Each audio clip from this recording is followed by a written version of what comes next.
tutuloy mo, sasabihin nila, sila yung legit, sila yung totoo. Pero, wala ho, mga kababayan. Si Alan Peter Cayetano, yung umaatras na nakikipag-term sharing.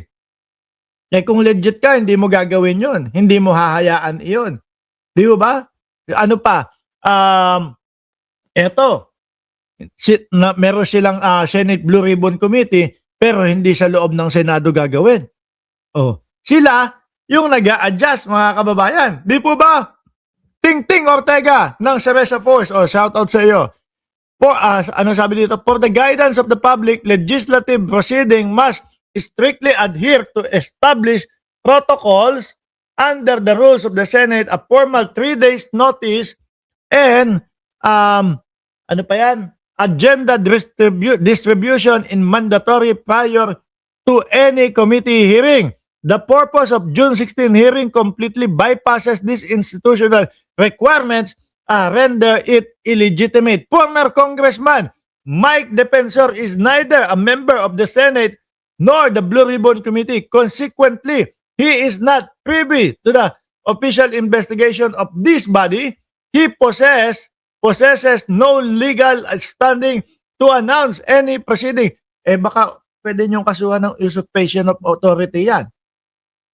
Di ba? Nagpapanggap, mga kababayan, nagpapanggap si Defensor na senador. Nagpapanggap na bahagi ng Senate Blue Ribbon Committee para mag-anunsyo po na meron daw Senate Blue Ribbon Committee. Pero bukas mga kababayan, ang panigurado ko, itutuloy po nila yan. No?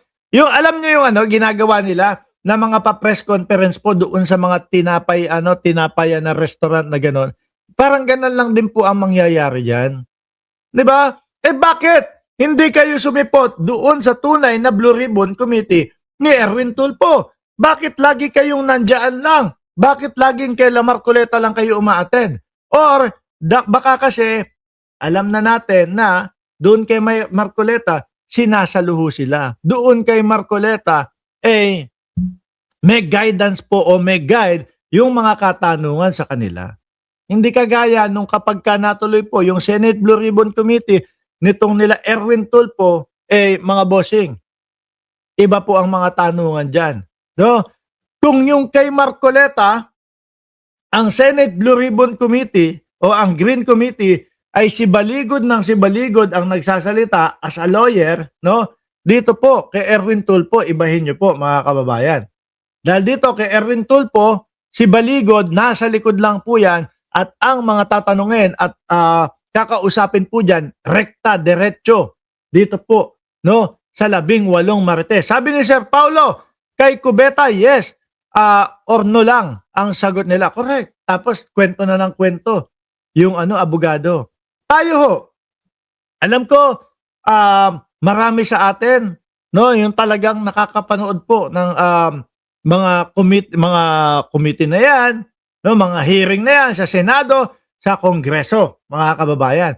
At lagi po nating napapansin na yung pong mga abogado, kadalasan all the time, nasa likod lang po at hindi yun yung nagsasalita para doon sa mga mismong naka-eksperyensya ng mga pagkakataon. Di ba?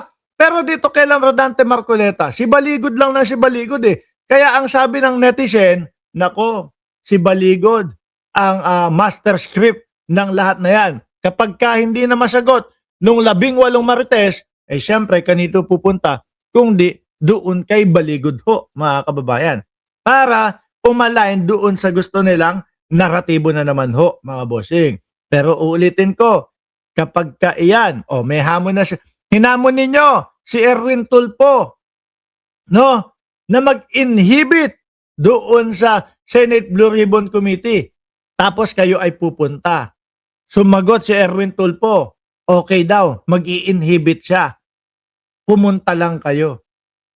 Pero ang tingin ko, mga kababayan, kung sino man po ang pagpapasahan ni Senador Erwin Tulfo, noon pong kung sino po ang pagpapasahan ni Senador Erwin Tulfo, mga boss chief, sir, noong Blue Ribbon Committee, malamang po isasama na naman ng 18 Marites sa kanilang listahan ng mga nakatanggap ng maleta. For sure po yan. Kasi tignan nyo naman po, lahat ng tao na humahadlang doon sa kanilang mga ginagawa, mga kagustuhan nila, isinasama po nila doon sa maleta, mga bossing. Yan ay style ng katarantaduhan ho. At kala nila, bobo, mahina ang ulo ng mga Pilipino. Nagkakamali kayo. No? Nakamatsyag ang mamamayang Pilipino. Nakatutok ang mamamayang Pilipino. Kaya hindi po nila magagago ang mga Pilipino ho, lalo po ngayon, mga kababayan. Ngayon, nasa na ba tayo? Asan ba tong inquirer? O, eto. Ngayon ho, mga boss chief amo, sir. No? Dumako tayo kay Bato de la Rosa. Eto po, mga kababayan, alam naman po natin na meron si Bato de la Rosa o ang kampo ni Bato de la Rosa ng 117 mga baril po, mga bossing. Di ba? Ngayon, sinasabi ng kampo ni Bato de la Rosa, nagsuko na daw po sila. No, Senator Ronald Bato de la Rosa Camp has surrendered 20 of his firearms to the police, the PNP. Ngayon, ang sabi ko naman, sandali lang. 117 yung nirevoke, mga kababayan. 117 yung nirevoke kay Bato de la Rosa. Tapos, susukuan tayo, 20 lang. So, sa madaling salita po, mga kababayan, 97 pa. 97 pa na nasa poder ni Bato de la Rosa na mga barel ay illegal na po. Nirevoke na nga yung permit, nirevoke na nga lahat, mga kababayan. Kumbaga, hindi na po legal yung mga dala-dala nilang barel. Ngayon, ang tanong, ano kaya yung 20 na yun? Baka yan yung mga paltek. Baka yan yung mga hindi na pumuputok o dispalinghado na, kaya nyo isinorender. Pero, yung 97, baka yan yung mga malalaki, mahahaba, at talagang ready pumatay, mga kababayan. Kapag kaganyan, hindi po natin mapipigilang isipin ng mamamayang Pilipino, no? Na talagang etong kampo ni Bato de la Rosa, ano man ang mangyari, manlalaban po, mga kababayan. Tama naman po yung sinabi ng DOJ, ng NBI, no? Na ang kampo ni Bato de la Rosa ay delikado po at armado, mga kababayan. Kahit nasabihin pa ni Jimmy Bondoc, na kanyang lawyer at ni Torion, na hindi armado ang kampo ni Bato de la Rosa, ano yung natitirang 97, no? Di po ba, mga kababayan? Baka yan yung mga malalakas talaga. Baka yan yung talagang kapag ka nakasagupan nila ang NBI, raratratin nila. Di ba? Ngayon, ang sabi ni Director Matibag, parehas din po nung sinabi natin, mga kababayan, bakit hindi pa isuko lahat? Nga naman,